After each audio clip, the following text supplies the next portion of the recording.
तो गाइस मैं और मेरे दोस्त निकल चुके थे हज़रत शाह शुजात अली मियां रहमतुल्लाह अलैह के उर्स में शामिल होने के लिए ककराला शरीफ।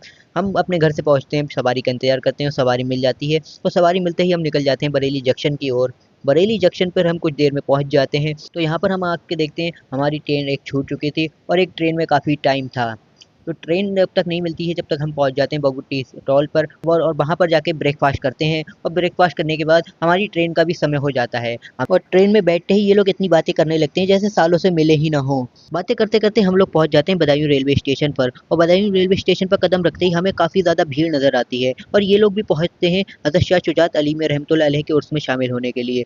बदायूं रेलवे स्टेशन से बाहर आते ही हमें ककराला शरीफ जाने के लिए टैक्सी लेना पड़ती है और टैक्सी में बैठकर हम एक सुहाने सफ़र को एंजॉय करते हुए ककराला शरीफ पहुंच जाते हैं। सामने ही हमें ककराला शरीफ का एक शानदार गेट नज़र आ जाता है। यहाँ हम पहुंच जाते हैं हज़रत शाह शुजात अली मियां रहमतुल्लाह अलैह के शहर ककराला शरीफ और जाते ही हम सबको प्यास लगने लगती है और शरबत पीकर हम लोग दरगाह की ओर चल देते हैं।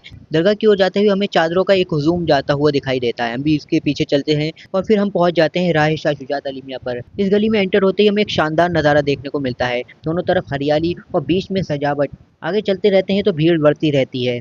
कुछ दूर पर चलने ही हमें दरगाह का गुंबद नज़र आ जाता है। इस शानदार गुंबद को तो हम बस देखते ही रह जाते हैं। कुछ ही देर में कुल की फातह का टाइम शुरू हो जाता है। काफ़ी ज़्यादा धूप होने की वजह से हम लोग भी टेंट के अंदर खड़े हो जाते हैं। कुल से फारिग होने के बाद हम लोग पहुंच जाते हैं ककराला शरीफ के ही बसे एक गांव की ओर। वहां पर जाकर देखते हैं कि वहां पे एक झोपड़ी बनी होती है और हम भी उस झोपड़ी में आराम करने लगते हैं। आराम करते करते हम कुछ फोटोज वीडियोस भी क्लिक करते हैं। उसके बाद हम फिर निकल जाते हैं अपने घर की ओर। रास्ते में एक खूबसूरत नज़ारा अपने कैमरे में कैद करते हुए चलते हैं।